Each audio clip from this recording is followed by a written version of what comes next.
আসসালামু আলাইকুম, সবাই কেমন আছেন? আশা করতেছি আল্লাহর রহমতে ভালো আছেন। নতুন আরও একটি ব্লগে সবাইকে ওয়েলকাম জানাচ্ছি। কোটি টাকার স্বপ্ন ছিল, কেন এই কথাটা বললাম এটা পুরো ভিডিও দেখলে আপনারা কিন্তু বুঝতে পারবেন। মানে আমি আর আমার ভাই সুপার শপে চলে গিয়েছিলাম। আমাদের মির্জাপুরে এই সুপার শপটাই সবচেয়ে বড় ছিল।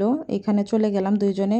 এর যেহেতু পরিবারে নতুন ছোট্ট কিউট সদস্য আসছে, তার জন্য তো কিছু কেনাকাটা করতেই হবে। এর জন্য আমরা দুই ভাই বোনে মিলেই চলে গেলাম। এখানে আমার যা কিছু প্রয়োজন সব কিছুই এক জায়গায় পাওয়া যায়, বেশি ঘোরাঘুরি করতে হয় না। এর জন্য আমি এখান থেকেই কেনাকাটা করতে পছন্দ করি। দেখাচ্ছিলাম বাবুদের জিনিসপত্র, এখান থেকে আমরা বেশ অনেকগুলো জিনিসপত্র নিব, সেগুলো আপনাদের সাথে শেয়ার করব কি কি কিনলাম। আমি যেহেতু প্রতিদিনের ভিডিও আপনাদের সাথে শেয়ার করি, তাই এই ভিডিওটাও আপনাদের সাথে শেয়ার করলাম। এখানে বাচ্চাদের এত সুন্দর সুন্দর কিউট কিউট জিনিস পাওয়া যাচ্ছিল, আমার কাছে মনে হচ্ছিল যে আমি সবকিছু নিয়ে যাই।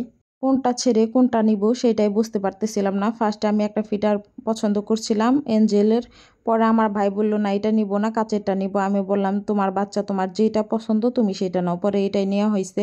আর এই গিফটগুলা ছিল কিন্তু ওর একমাত্র ফুপির পক্ষ থেকে, মানে আমি গিফট করতেছিলাম। কেনাকাটা করতে যে আমার মনে হচ্ছিল যে আমি এখানে যদি লক্ষ লক্ষ টাকা নিয়ে যেতে পারতাম, একদম নিজের ইচ্ছা মতো মন মতো আমি আমার ভাতিজার জন্য মার্কেট করে নিয়ে আসতে পারতাম, তাহলে আমার খুবই খুবই ভালো লাগতো।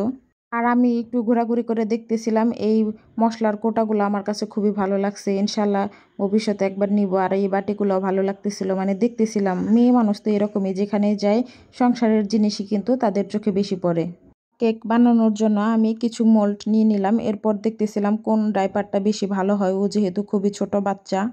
কিছু আমাদের কেনাকাটা হয়ে গেছে, এখন বাসায় যেয়ে আপনাদেরকে দেখাবো কি কি কিনলাম। আর বাচ্চাদের জিনিস যে এত এত দাম, আসলে কল্পনার বাইরে। আমি আমার তরফ থেকে চেষ্টা করছি যতখানি দিতে পারি। আমার শাশুড়িও কিন্তু এক্সট্রাভাবে আমার ভাইয়ের ছেলেকে গিফট করেছে।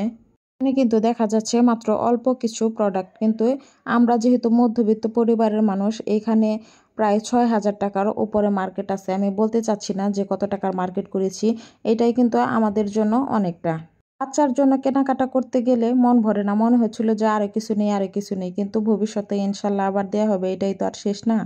এই ভ্যাকসিনটা কিন্তু খুবই নরম ছিল। ওনারা বললো বাচ্চারা যেহেতু বেশিরভাগ টাইম শুয়ে থাকে, এর জন্য শরীর ব্যথা হবে না, এর জন্য কিন্তু এই ভ্যাকসিনটা নেওয়া। আর এখানে বেশ 5টা আমি কালারিং গেঞ্জি নিয়েছি, যেহেতু বাচ্চাদের গেঞ্জিগুলো বেশি লাগে এখন গরমের সিজন। একটা ফতুয়া গেঞ্জি সেট, 2টা রামপার, এগুলো সব কিছু নেওয়া হয়েছে। আর এর মধ্যেও মাঝে মধ্যে যখন বৃষ্টি হয়, এর জন্য আমি কিন্তু ফুল হাতা রামপারও নিয়েছি। আর এখানে দেখাচ্ছিলাম যে বাবা পছন্দ করে নিয়েছে বাচ্চার জন্য, ফিটারটা খুবই সুন্দর হয়েছে। এরপরে এই যে আমি কয়েকটা ফতুয়া গেঞ্জি সেটও নিয়েছি। এখানে আমি আমার ভাই দুইজনেই কিন্তু পছন্দ করে জিনিসপত্র কিনছি। আমরা যেহেতু ছোট মানুষ, বুঝতে পারি না ফার্স্ট টাইম এতগুলো শপিং আমরা নিজে থেকেই করলাম। আমার মনে হচ্ছিল আমি আমার ছোট্ট বাবাটার জন্য পুরা দোকানটাই উঠিয়ে নিয়ে আসি। আমার মানে বাচ্চাদের কেনাকাটা করতে খুবই ভালো লাগে, মেয়েদের জিনিসপত্র কিনতে তো আরও বেশি ভালো লাগে। এখানে 8 পিসের রুমাল সেট নিয়েছিলাম, আর এই কিউট জুতাগুলো নিয়েছিলাম। আব্বু দেখে তো হাসতেছিল যে এই জুতাও কবে পরবে, এখন জুতা কেনার কি দরকার ছিল। এখানে পাউডার, ক্রিম, তেল, হেয়ার প্লাস বডি ওয়াশ এই সব কিছু নিয়েছিলাম।